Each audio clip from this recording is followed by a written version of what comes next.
Today's video is going to be slightly different because today I'm going to let you in very close to me. I'm going to read to you something that my soul journaled out to me. And the reason why I'm doing this is because I used to journal pretty much every single day as way of connecting with myself, reflecting, and helping me to release things that were holding me back. And I believe many of you are also journaling, or at least that is something that we hear everywhere as a way to do shadow work or inner healing. Journal, journal, journal. And while journaling is great and it has had great results for me, I have found a better way for reflecting and pulling from within things that we really need to connect with and transform and let go. And that is womb journaling. The reason why I believe womb journaling is much better than just a simple journaling is because us as women, we connect with our bodies, we connect with our intuition, but our body and our intuition is not here, it's down here. And as somebody who works with women and speaks with women on a daily basis, we hold ourselves back. No matter how much healing we do, no matter how much letting go we do, there is always another layer that we can go deeper into that is telling us and showing us where do we need to pay attention to and how can we connect with ourselves better. So I want to read to you something that is quite personal and quite vulnerable. And it came as a bit of a surprise to me, if I'm being honest, because I've been into feminine energy and I've been really focusing on deeper aspects of me for so many years now. And I've seen great progress. I've seen so much change. My life has shifted in so many ways. You know, that moment where you think you have gotten better at something, and then the universe shows you that maybe you haven't, or at least not as much as you thought. That is exactly what happened to me. So this morning I did my womb journaling, and the way I do that is as I bring the awareness from my mind to my womb center. And the way I do that is I imagine a stream of light that is coming from the sky, and it goes through my crown chakra, through all of my body, filling me up with beautiful glowy light, and it connects down to my sacred space, to my womb center. And I ask her, what guidance have you got for me, or what message have you got for me? What is it that you want to channel to me today? Whether it's something that I need to focus on or something to release, or whatever that may be. And there are many ways how you can do womb journaling. That is something that I actually teach in my course Awaken Her, that is launching next month. So if that is something that you would like to be part of, you can join the waiting list that I'll leave in the description below. So let's move on to the message that my womb shared with me today. She says, why are you not allowing me to receive my own blessings and create by fully expressing my magic? I have so much wisdom and magic, but you hold me back. You let me out only as much as you believe the world is ready to accept.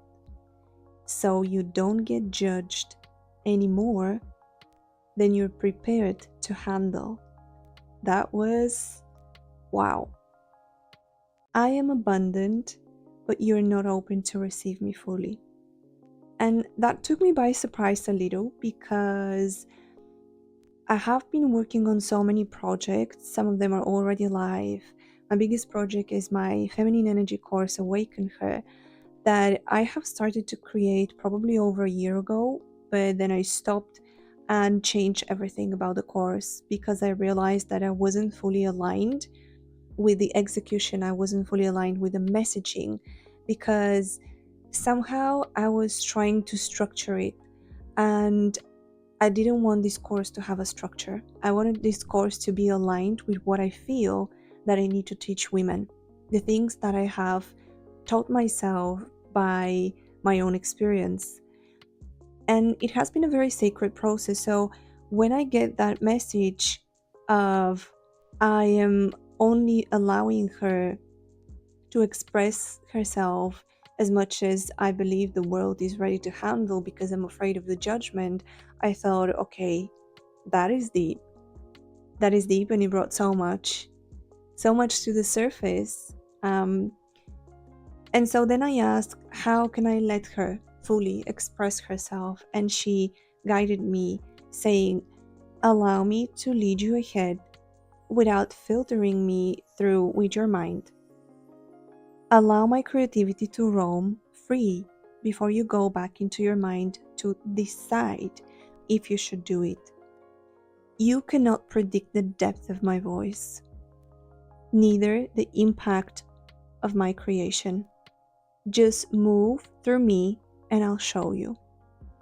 And that, ladies, is something, a message that I want to convey to you. I don't know to how much that message is resonating with you, but if you are in a process of creating something and you're holding yourself back, whether it's a business, whether it's you've just started your YouTube channel, or you want to shift your career, or you want to, I don't know, buy your first home, whatever that may be for you, don't hold yourself back by thinking things through. And I know that this is very difficult to comprehend and it's very difficult to apply if you've been following all your life your mind, and if you've been structuring your day and your plan. I used to plan my day to the T, what I'm going to do from the moment I wake up in the morning up until I lay my head on the pillow.